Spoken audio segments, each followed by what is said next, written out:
بسم اللہ الرحمن الرحیم۔ عورتیں اگر نماز کے لیے مسجد میں حاضر ہوں تو پھر انہیں کس کس بات کا خیال رکھنا چاہیے؟ صحیح مسلم حدیث نمبر 996۔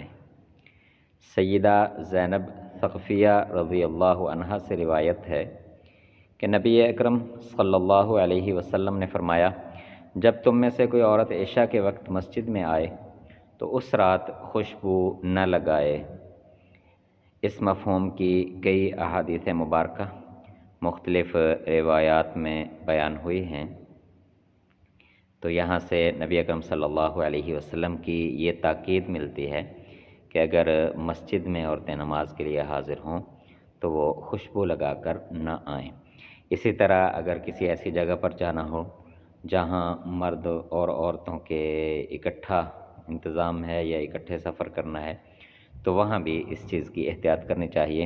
البتہ اپنے گھر میں اپنے والدین، اپنے بیوی بچوں، میاں بیوی اور بچوں کے ساتھ اگر رہتے ہیں تو وہاں پر خواتین مناسب انداز میں خوشبو کا استعمال کر سکتی ہیں۔ البتہ باہر نکلتے وقت جہاں مردوں کے قریب گزرنا ہو یا مردوں کا عورتوں کا اکٹھا کہیں اجتماع ہو یا اکٹھے سفر کرنا ہو بسوں وغیرہ میں تو وہاں پر اس چیز کا خیال رکھا جائے۔ دوسری چیز، صحیح بخاری حدیث نمبر 837۔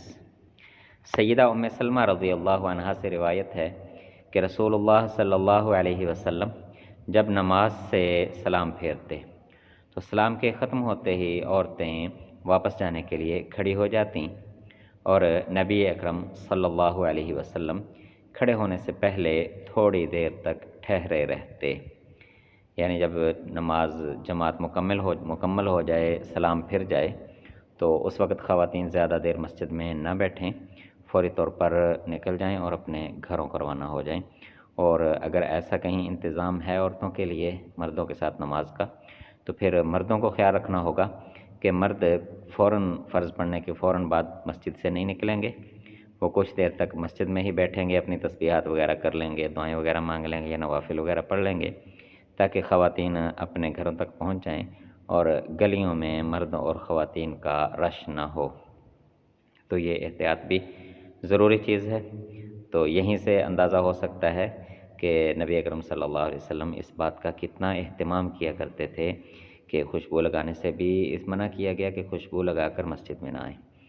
تو دوسرا کہ اس چیز کا اہتمام کیا جاتا تھا کہ سلام پھیرنے کے بعد آپ کچھ دیر تک بیٹھے رہتے تھے اور خواتین فوری طور پر ان کو تعلیم یہی تھی کہ وہ فوری طور پر کھڑی ہو جاتی تھیں اور اپنے گھروں تک پہنچ جائیں مردوں کے نکلنے سے پہلے۔ اللہ تعالیٰ ایمان اور عمل کے ساتھ ہمیں نبی اکرم صلی اللہ علیہ وسلم کی کامل اتباع کی توفیق عطا فرمائے۔ والسلام، دعاؤں کی درخواست۔